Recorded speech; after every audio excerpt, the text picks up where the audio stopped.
Hello and welcome to the Climate Innovation Forum 2021. Thank you for joining us from wherever you are right across the world. I'm Nick Gowing, your chair for this forum for the next 3 days. It's a pleasure to welcome so many of you. Now in its third year, the Climate Innovation Forum returns as London Climate Action Week's flagship event with headline partner HSBC. We aim to do two things: to harness the power of not only London, but also the UK within its entirety to influence and shape global climate action. Secondly, to encourage climate organisations, professionals and sectoral actors to come together, to meet together, to change ideas, to change thoughts with each other, and to help accelerate transformation towards a net zero, just and resilient future. That is why we're here this week. London, a city full of ideas. Home to innovators, investors and inventors who shape the world we live in. The underground, the first ever vaccine was invented right here. But this city, like the rest of the world, confronts a global challenge that connects us all: the climate emergency. To solve this urgent threat, we need big ideas, bigger investments, big business and government to come together, to work together, to find solutions together. The overwhelming scientific view is that this decade is our last chance to stabilize the climate emergency. Many of the solutions we need don't need inventing. They already exist. We already have the tools to build the future we want. We have the technologies, but we don't have all the answers. We don't yet have anything like the full commitments needed. The Climate Innovation Forum will be the hub for climate solutions at London Climate Action Week 2021. Be part of the solution and share how you and your organisation are working on solutions that will solve this emergency, the climate emergency that connects us all.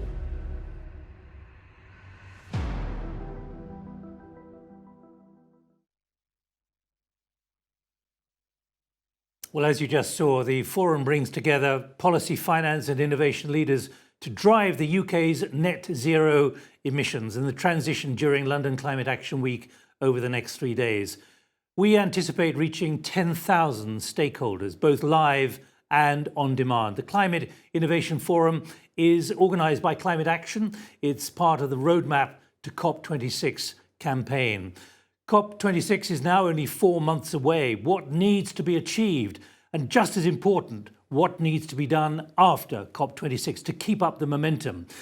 In the studio, joining me shortly, I have Mark Carney, the UN Special Envoy on Climate Action and Specialist Finance Advisor for COP26, plus Noel Quinn, the Group Chief Executive of HSBC, also Chair of the Task Force of Financial Services Sector. Welcome to you both. I'll be coming back to you in a moment. But most importantly, you have a chance to put questions to both of them. I'll be giving you the details of how to do that, but think of your questions immediately. We have half an hour with them. Let me just give you a little bit of the context of what's been happening literally in the last few days. There is progress, but nothing like enough. The Committee on Climate Change last week warned the gap between what is being done and what is needed is widening. The Chief Executive, Chris Stark, will be joining us on the conference shortly today. The Climate Change Advisory Group reinforced that, saying if we act speedily, we can bring risks to a manageable level, but only the next 5 years will achieve that. After that, it's difficult to know how the planet will decide what to do. The planet's ability to manage our civilization will be at risk, in their words. We're already reaching tipping points, they said, and already new tipping points appear to be emerging. Yesterday, John Kerry, who's the special advisor for President Biden, said to the European Bank for Reconstruction and Development, this is now becoming like a wartime. And John Kerry will be joining us on Thursday live. Again, you'll be able to put questions to him. And Frans Timmermans, the Executive Vice President of the European Commission, saying very clearly, there are extremely hard nuts still to crack. And that's what we want to get at in these 3 days. So we ask 3 critical questions over the next 3 days. Day 1, leading the global green economy. How can the UK become the leading green economy in the race to net zero? Day 2, tomorrow, green, clean and resilient cities. Can cities lead the response to the climate emergency through low carbon technologies and green infrastructure? And third, on day 3, a Green Deal for Great Britain, ? How do we make nature, industry and infrastructure work together in harmony? And that's where we'll be hearing from John Kerry. By the way, there is a special additional feature called Breathing Space. Climate Action is pleased to present the special feature in partnership with the UN's Breathe Life campaign. This programme focuses on the clean air agenda. We spotlight London's progress in meeting clean air targets and share successes from other global cities. The first Breathing Space has already happened this morning, but you can find it on demand. The next will happen on Thursday at 9:30 UK time. I should just tell you we have a special thanks for all our partners and supporters. Please visit the virtual expo throughout the forum to meet, connect and engage with them and find out more about their climate action plans and solution. And please do see the forum as a way in which you can put your questions to us here in the studio in London. To engage directly, click on the live discussions button and type your questions into the box. And do that immediately for my first guests. Tweet us at climate_action_ or use the hashtags, #ClimateActionLive, #CIF21. And please do that immediately for Mark Carney and Noel Quinn. So today we explore how the UK believes it can become the leading economy in the race to net zero. Also how we can generate greater growth through green innovation, through finance and through trade as well, and how we will deliver our clean energy targets. But let's begin with our opening discussion with Mark Carney and Noel Quinn. Can I ask you both, welcome first of all. We're already getting questions coming in, but the G7 met 2 weeks ago.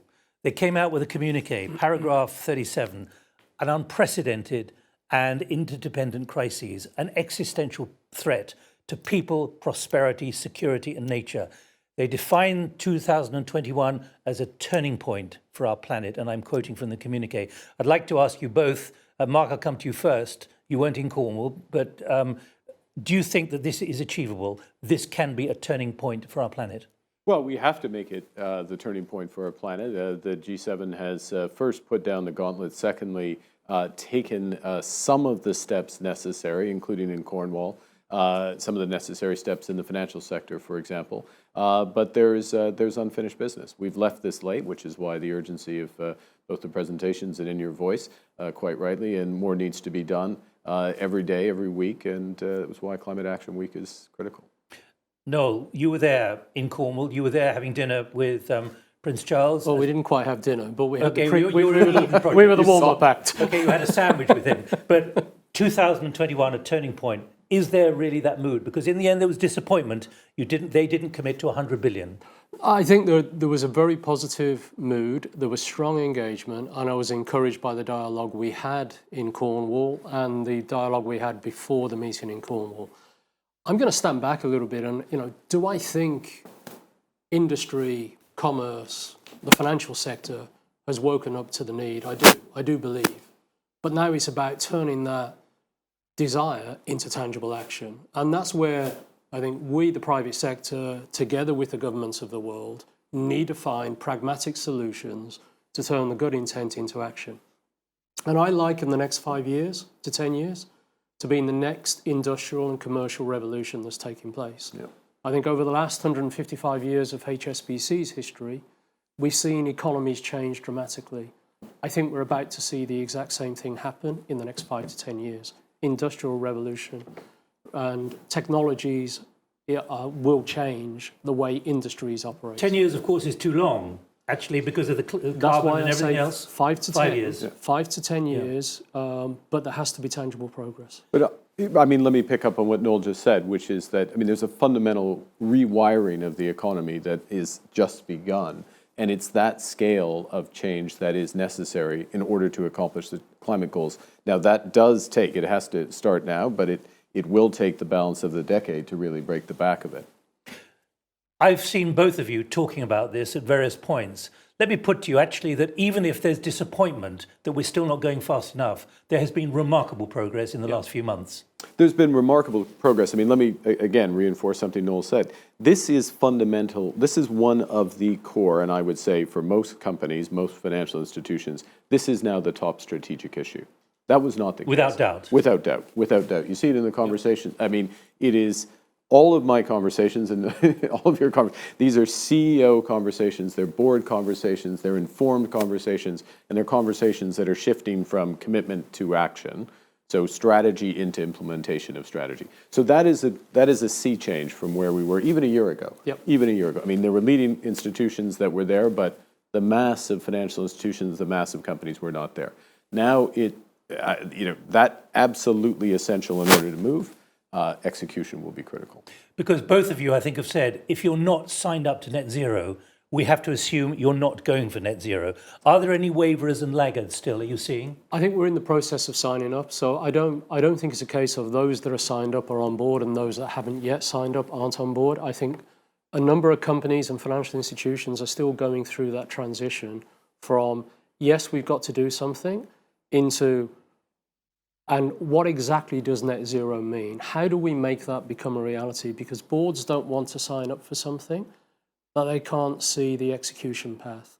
And therefore, I do think even now there is a period of learning that's going through for the industry over the next 6 to 12 months. And I think more institutions will sign up for net zero. What's the option? The option as a financial institution, you only have two. You sign up for helping your clients transition their business models to the new technologies and the new approaches, and you bank them on that journey, or you withdraw from them. If your investors are putting you under pressure to make your balance sheet net zero, then your second option is just to withdraw from fossil fuels. But that doesn't change the world. But let me put to you what Jane Fraser of Citibank said, the new chief executive there. She said at the Biden summit on the 20th of April, she said, convincing customers is still really, really hard, to quote her. Are you finding that? Let me say two things. One is that this is a net zero COP. By November, it's a net zero COP. We've gone from 30% of the world's emissions covered by net zero commitments of countries to 73% of the world's emissions today, looking to continue to grow that.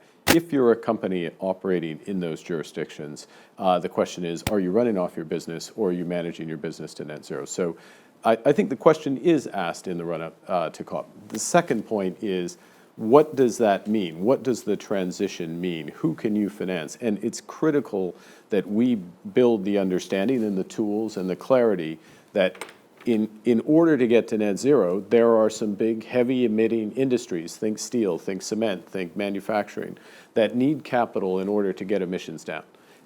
And so net zero isn't about withdrawing from the economy, but it's actually more engaging with the economy. We're not going to shrink ourselves to net zero. We need to invest and grow ourselves to net zero.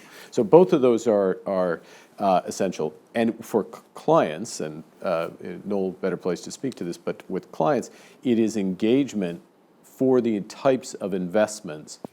And I think this is a little underappreciated, the sort of retooling of business, the business process re-engineering.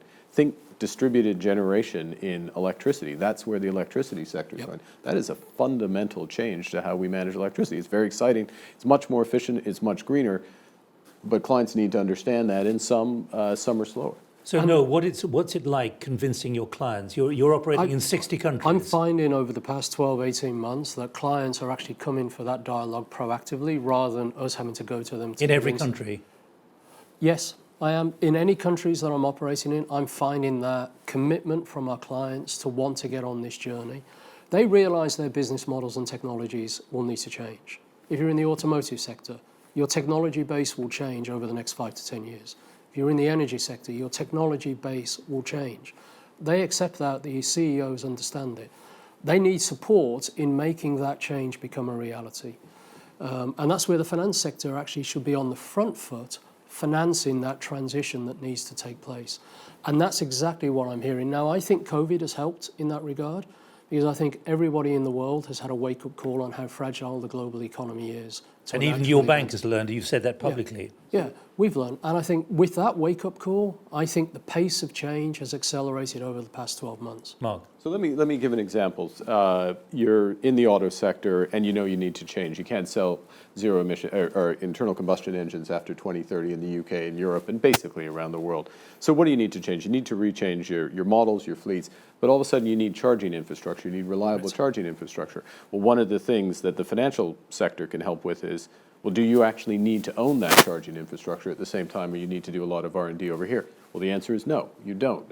And the capital that's coming in can help disaggregate and leave for the the core competency of the business. What do you need to focus? You need to focus on powertrains, drive chains, the computing technologies that's part of the autos. That's part of the conversation that's happening, and that's why that's one example of why it doesn't happen overnight, but why it's so fundamentally strategic for business. No, what about SMEs? Because SMEs make up the majority of most economies, not the big well-known names, the supply lines and so on.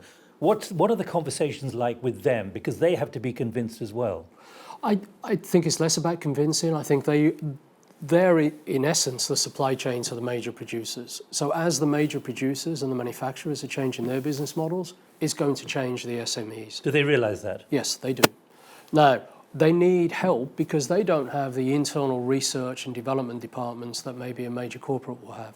So they need help from the larger organizations to understand the way industries are changing. They need help from banks to help them understand what's coming down the path for some of the industries they operate in. And they're going to need finance because they're going to have to invest as well. So I think the SMEs, to be honest, are going to be following very quickly after the major producers and They feel manufacturers. encouraged, do they? Even if they've got liquidity problems and cash problems. At the moment, their primary focus, to be honest, at the moment is COVID and recovery post-COVID. So I wouldn't say number one on their list is sustainability. Number one on their list is survival post-COVID. And that's understandable. And I think That's quite a challenge. it's a challenge, but the governments have done a great job. To be fair to the governments around the world, every single government has stepped up and provided great support programs. The regulators, the Bank of England here in the UK, the Fed in the US, the Hong Kong authorities, they provided great support in this crisis to help companies survive. The next 6 to 12 months will be the big test. Thereafter, sustainability will be the number one priority. What are you seeing globally? We've got a lot of questions coming in, so let's keep all this short. What are you seeing? You've had great success already on TCFD. What are you seeing, Mark, in terms of the kind of galvanizing that you've had to do? It's very encouraging. So TCFD, which for those who don't follow it, is consistent climate disclosure, not just carbon footprints today. You want to explain what TCFD is? That's what I'm explaining. I'm explaining it quickly. So, and where it's going tomorrow, we will get a common standard across the major jurisdictions. That, by the way, one of the things coming out of Cardiff Bay G7 summit. Second thing, we've gone from 8 in Paris to 90 of the world's central banks. Together covers 85% of global emissions.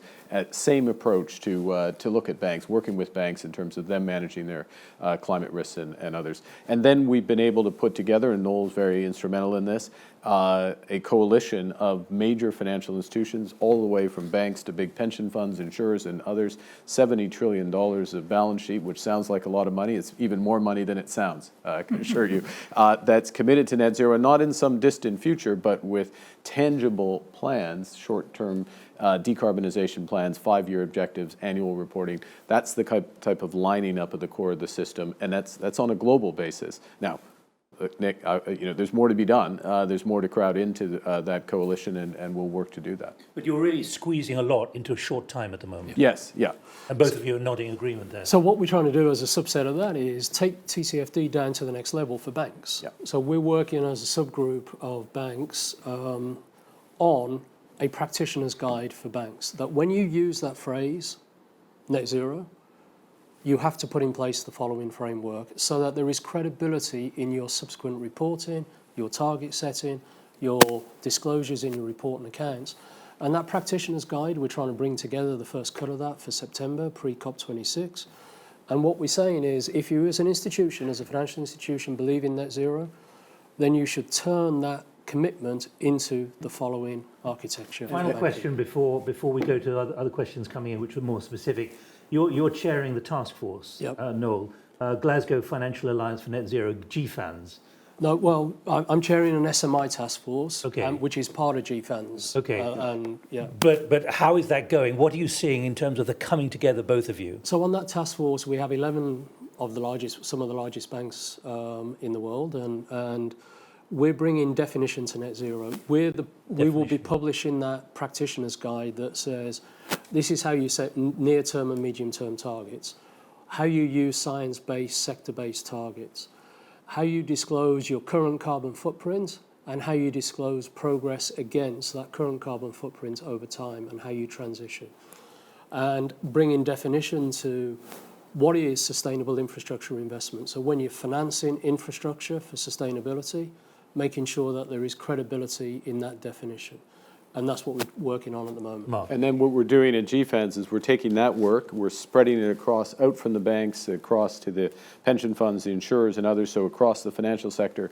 And then in addition, saying to businesses, this is the type of information, the specific type of net zero information that we need across the financial sector to make the capital allocation decision, to invest and to lend, so that it is as consistent, efficient, decision useful as possible.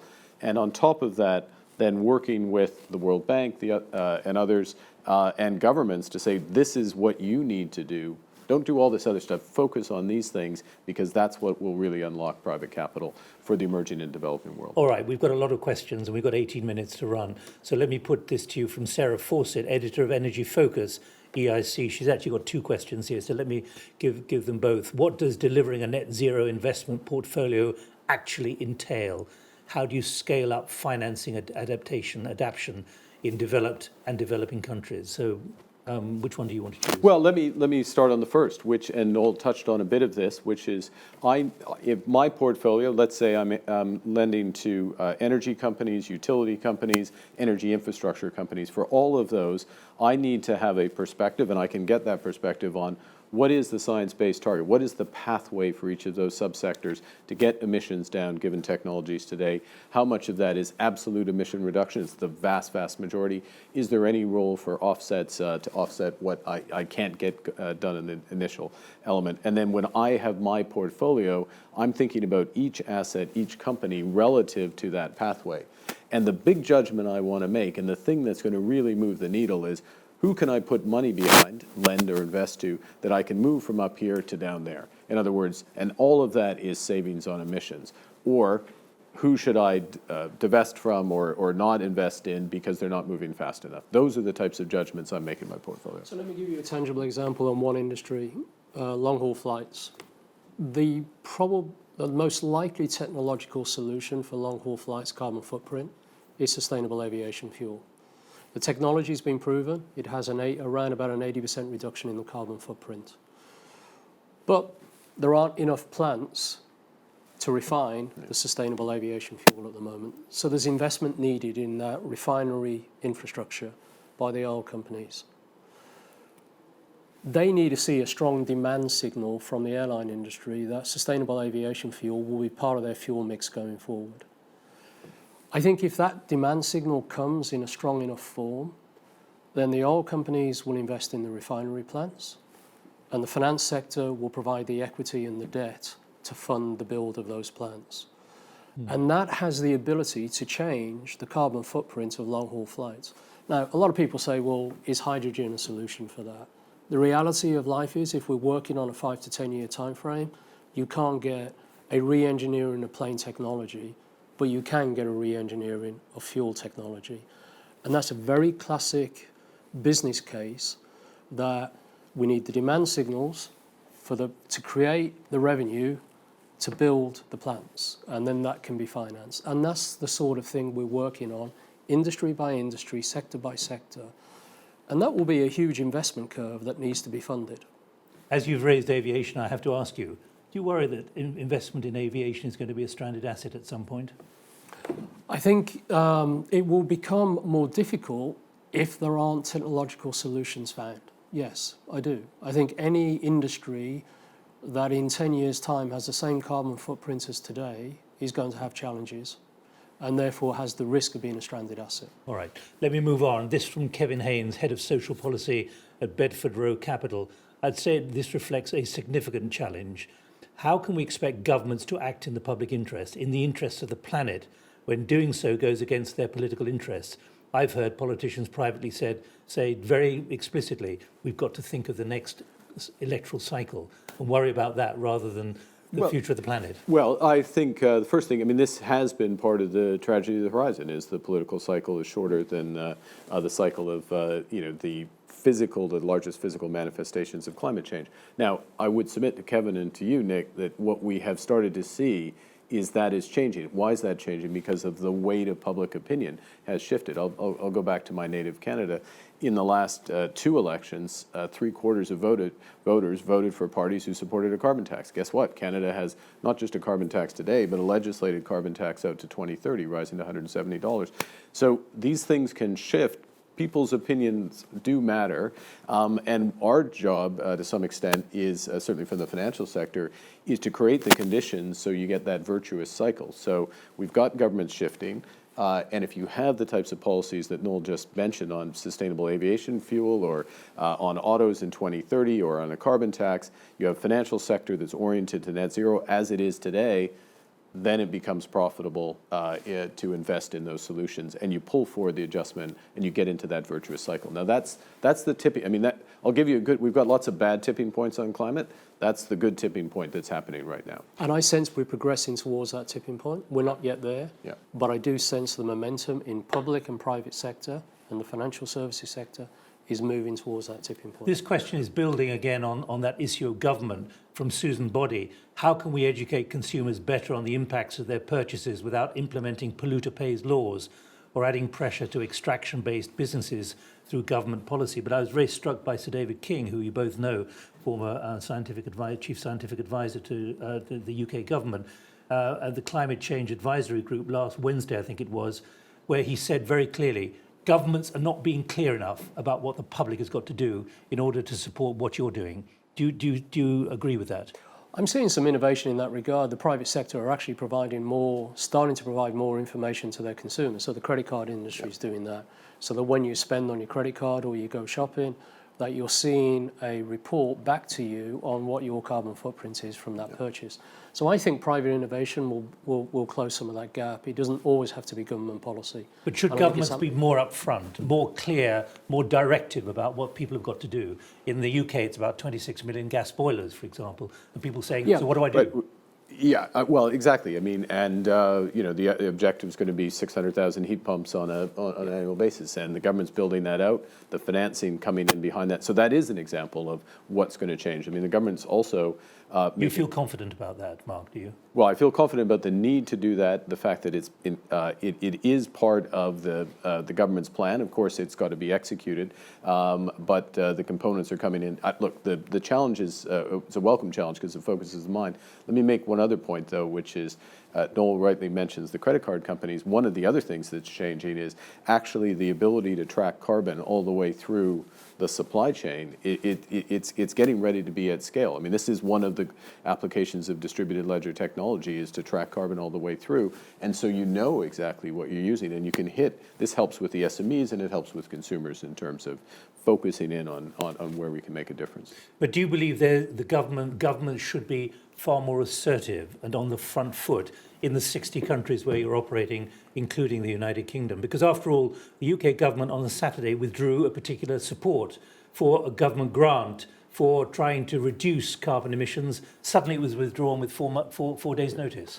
I think there's a combination of real high-level macro policy statements, and then there's some more micro or sector-based policy statements that governments can and should consider. And for example, the sustainable aviation fuel, in my mind, is not a big macro policy. It's a sector-based policy where they could say that we want airlines to purchase at least 10% sustainable aviation fuel by 2030 as a step towards a transition for that industry. They could make similar statements for other industry subsegments that can create the market conditions that will then encourage investment and investors to fund that transition. So I think it's at both levels. And I do sense governments are more and more having that appetite to be quite micro in their intervention in policy. Do you have to push them? No, the UK has already gone there in the auto sector with the 30% commitment, the 2030 commitment on the combustion engine. I think there are other examples like that that will come down the path. I think what they're looking for is suggestions from private sector on what signals the government should be sending at quite a specific level. And I think we all have a responsibility to help them form those signals. This from Shalanda Kumar, Principal Scientist, Economist, International Research Institute for the Semi-Arid Tropics. Would the financial institutions and banks take risk to finance green projects, even if the rate on the line are a bit risky? Well, I think let me start on that. And the first is which of those risks can we socialize? Can we bring into the multilateral institutions? Which can we bring into? Can we pool and bring into the insurance sector? Let me give two tangible examples around that. On insurance, one of the things we're building out for COP, or rather the insurance industry is building out for COP, is something called the Global Risk Index. Now, it's much more than that, but it is a mapping of climate risk around the world, which allows insurance industry to do what they do best, which is to pool risk much more effectively, which takes some of those risks off the table, which will help the private sector. The second thing is how do we work this in a so-called blended finance world? So we use some of the resources of the World Bank, other multilateral institutions, again, to take off some of the risks so that the return and the scale of the investment, the return of the private sector and the scale of private sector investment can match the challenge. Blended finance. I think the solution blended finance. The solution is blended finance, and that is there are certain types of risks that the likes of NDBs are better place to take, and there are other types of risks that the private sector is better placed to take. And the trick is to leverage both risk pools and to have a blended finance solution. If you put all of the responsibility on the private sector, it's going to be difficult to get some projects funded. And it should be a combination of public and private sector funding. If I may, Nick, so translating G7 discussions through into broader G20 and global action, this is one of the key areas. And I should maybe, this question has come from your bank, from Achaya Timaya, Portfolio Director at HSBC. How can we collaboratively establish public-private partnerships to achieve this mandated goal? I mean, that works already today. Public-private partnerships has been in existence for a long, long time, and the UK has been a market leader in that. I think what we've now got to do is apply that to infrastructure investment in sustainable, into climate. So it's learning about, it's about the new technologies that few will have experienced before, and that brings a new level of risk. So, financing an existing railway line with existing technology is easy to do on a public-private partnership. Financing the investment into a brand new technology with an unproven business case and an unproven technology is where you get a new set of risks that are harder to understand for the private sector. And that's where I do think there's a combination of public and private sector financing will be the solution. So very often it's not about can you get the public and private sector to work, you can, but it's getting it to work on new technologies and new business cases that's the challenge. And new mindsets as well? And new mindsets. Now, we've got 4 minutes to run. Let me give you a question which I think brings together a lot of what you've been talking about how you incentivize. This comes from Katie Batten, who's Director of Interconnected. Do you think that regulations and targets will be the key driver for the necessary change in the necessary period of time? Or is it possible that a greater moral human motivation from leaders to take their organizations beyond the targets is on its way, knowing the rewards will come, even if there's a political price? Katie, it's a fantastic question. So, I'm not dodging it by saying both. But in the following respect, which is first, what we've been talking about is a series of examples of regulations, forward-dated regulations that then pull forward action today, change the economics, get investment at scale. But one of the questions that companies have to ask themselves, and financial institutions that lend or invest in those companies have to ask themselves is, well, what's necessary? What is the regulation or the consumer behavior that's necessary ultimately for us to get to net zero? And if I think there's the commitment to be there, well, then how do I adjust today before the regulation comes into place? And that's why we put a lot of emphasis on net zero plans. That's why we put a lot of emphasis on forward looking, on scenario analysis and the pathways. And the question for every board and every senior management team is, well, what does your strategy look like? What does your business look like if we collectively, for moral and intergenerational fairness and other reasons, if we do what we need to do in order to get to 1.5 degrees? That's a basic question for every company. I'm a strong believer in hope and passion, but hope and passion without an action plan normally doesn't materialize into an outcome. It's not much of a policy, is it? Hope and passion. So He could write a chapter in his book about hope and passion. So it's written about humility. So I'm a strong believer in turning hope, passion into an action plan, and you need an action plan at a granular level. And that's why I do think you need both the belief and the passion in doing something for the future, but then you've got to put in place tangible actions, and that's both government and private sector. I hate to put this in right at the end, but it broadens the question even further, taking it beyond just carbon to biodiversity and sustainability in nature, which is more than we can talk about in the next 2 minutes. But this question has come in about how would you, from Bunjo McLennan, CEO and founder of Deep Loch, how would you balance carbon reduction and biodiversity when you make an investment decision? Do you have the data to be able to make that? No. We don't have the full data that we need at the moment on biodiversity. And in fact, we don't have the full database of information we need for carbon at the moment.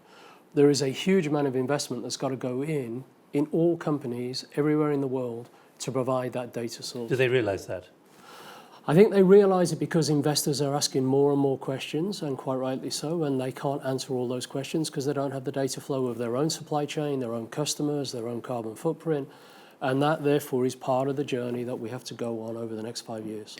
Mark, it brings us back finally to that one word, existential threat. It's more than just the climate emergency.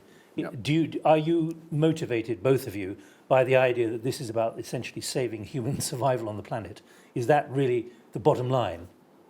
It is an existential threat. So yes, by definition, that's including right. nature, biodiversity. Including nature, biodiversity. Addressing climate is a necessary but not sufficient condition for addressing biodiversity. So it requires more above and beyond in order to address biodiversity. And if, as Noel just said, if we don't have the full data on carbon, we are far from it on biodiversity, except to know that the trend is deeply, deeply disturbing. 30 seconds each. Any particular message you'd like to leave for all the people watching us out there who haven't been able to see you in person? Noel? I do believe there's been a fundamental change in the last 12, 18 months. And now we've got to turn that passion, that hope, into tangible action. Mark? I think that's exactly right. And we've made tremendous progress, but we've left it very late. So we have a huge amount yet to do. Is it too late? It's not too late yet. When is yet? Well, let's not find out. You encourage us to find out, but you're both smiling. Let's not find out. No, let's not find out. Let's keep pushing. Look, the momentum is there, and you've got the attention of people, so let's execute. This has been a tremendous half hour. Thank you both for sparing time to come in and join this summit. Thank you. Noel, thank you. Thanks, Mark Nick. Carney, thank you very much indeed. Thanks, Mark. Good to see you here rather than in Canada. It's good to be here. Thank you. Thank you very much indeed. If you have any further questions, please do go to the HSBC Virtual Expo to connect with the HSBC team. They'll be delighted to speak with you, I'm sure.